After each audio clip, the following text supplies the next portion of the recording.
So this is an anvil. No way. Uh-huh. This is also an anvil. This is one of those mallets you saw. Yes. This is just a rawhide one. It's just my preference. Everybody has their own. We did not see a rawhide one. I don't remember that being an option. You see these little things that I cut out? Yeah.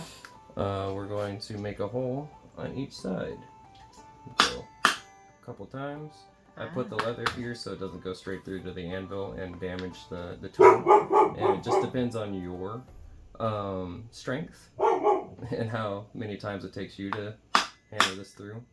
Okay. But we do that, and we do that to 18 of them. What did you miss? Nobody's gonna know. Oh. Okay, just your bruised hand. That's all. Uh-huh, exactly. Alright, so like there? Mm-hmm. Like almost center on the edge? You got it. Alright. Just kind of follow the shape of the circle. Oh my A gosh. half circle, I guess.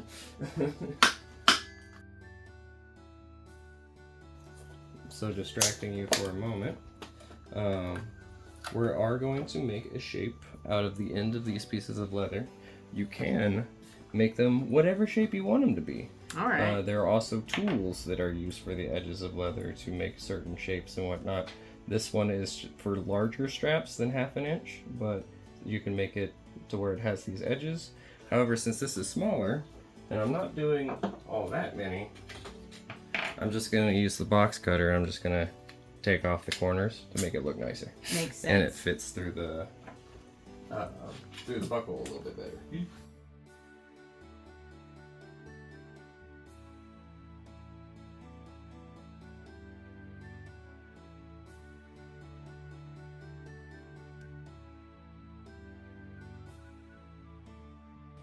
So now we're going to try that fake drawing stuff that I told you about. Yeah, to make it fake armor. We're gonna go with the ruler first. There. We need to add depth. And then, if I'm not mistaken, I believe the sizes here, or well, I could just do this. The cheat once again. Templates are the best. Yeah. Don't throw away your templates.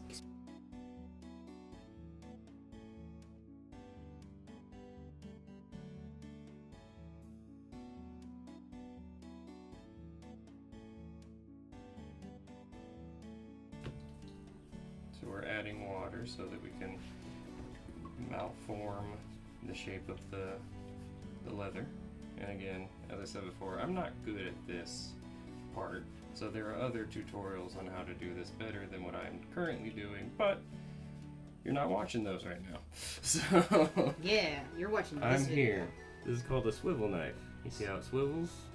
And you're supposed to place it down and drag it towards yourself, which of course is going to be difficult to see with this current angle, but you can see how it kind of more on the surface a little bit.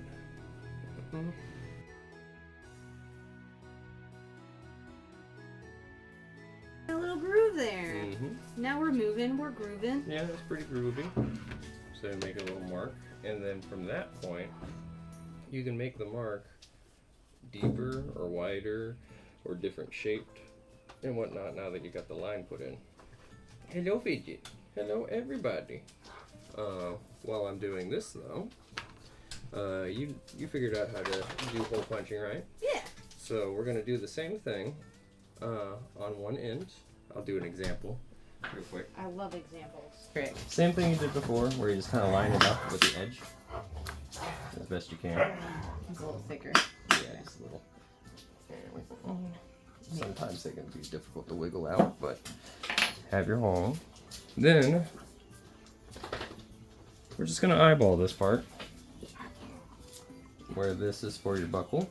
It's just a much wider one. Okay. And the top's gone, but that's okay. We'll find out later. Make it flat surface. So you get a little bit more pressure. You can see after a while. It takes quite a few hits. But do that. And then we're going to place this one like maybe about here-ish. Yeah, that seems fine.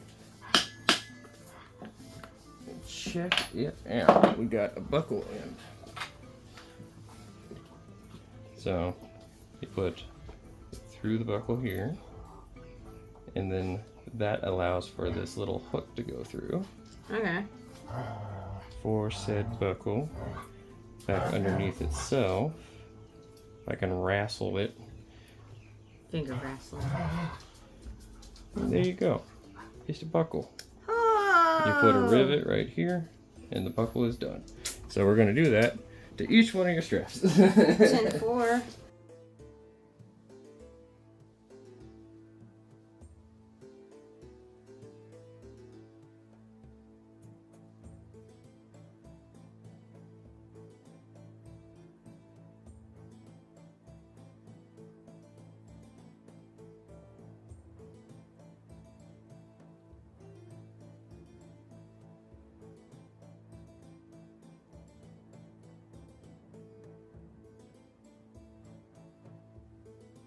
As you can see, I did some tooling. I didn't do a great job. Nobody will know.